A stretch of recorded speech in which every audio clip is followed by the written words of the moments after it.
Moment de fer la primera connexió d'aquest programa. De fet, en aquest cas serà la primera i única connexió. Marxem cap a Frontignan, cap a França. Allà hi tenim a la Clara Cera. Clara, bona nit.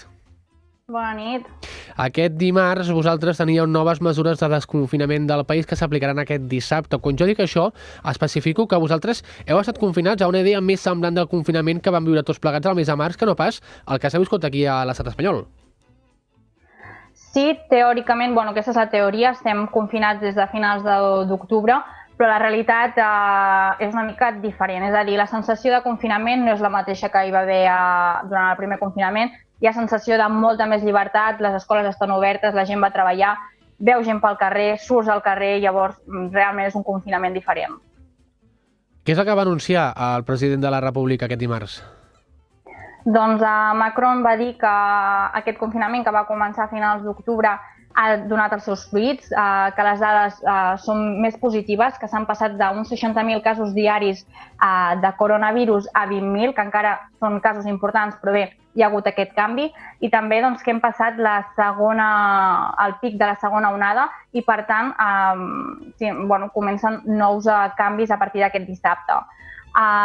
Sí que és veritat que a partir d'aquest dissabte no hi haurà masses canvis com a tal, perquè el confinament segueix també l'obligació de sortir al carrer amb atestació i les recomanacions de fer teletreball i d'evitar els desplaçaments innecessaris, però sí que és veritat que hi haurà alguns canvis pel que fa al moviment de les persones i a l'obertura de comerços. Per exemple, fins ara podíem sortir aquí a França durant una hora per fer activitat física i a 1 quilòmetre com a màxim de distància, i a partir d'aquest dissabte es podrà sortir durant 3 hores i fins a 20 quilòmetres de distància. També podran tornar a obrir les biblioteques i tots els comerços, sempre i quan respectin les mesures de seguretat pel que fa al coronavirus, i també es podrà practicar el culte fins a 30 persones. Tot això són les noves mesures que s'aplicaran a partir de dissabte. D'aquest dissabte. Però, si tot va bé, si tot avança, teniu noves dates, límits, per començar a fer noves coses.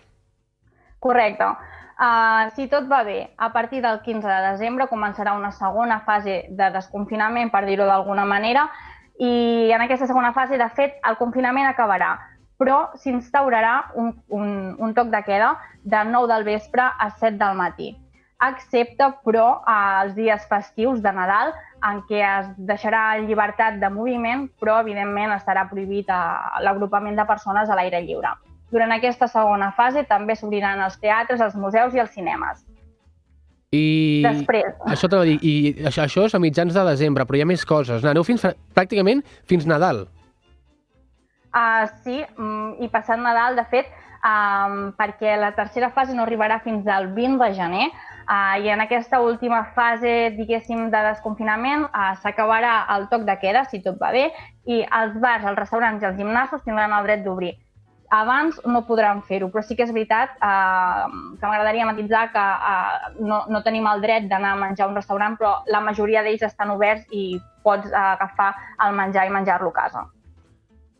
Alguna cosa més d'actualitat abans de fer-te preguntes que tinc al cap? Doncs Macron va parlar també de tema vacunes, va assegurar que a partir de finals de desembre a principis de gener França ja disposaria de les primeres vacunes i començaria a vacunar a les persones més fràgils. Això sí, va dir que no serien obligatòries. Val, Clara, el que et volia preguntar és com s'ha viscut aquest segon confinament, com l'heu viscut vosaltres, quina percepció també heu tingut personal i doble pregunta, com us afecta això a l'hora d'acceptar o quina és l'opinió respecte a les noves restriccions o restriccions, flexibilitzacions d'aquestes normatives? Sí que és veritat, com he comentat abans, que aquest segon confinament és molt diferent al primer, almenys és la meva sensació personal i el que he parlat també amb la gent, perquè al final no estem tancats a casa, anem a treballar en general com habitualment.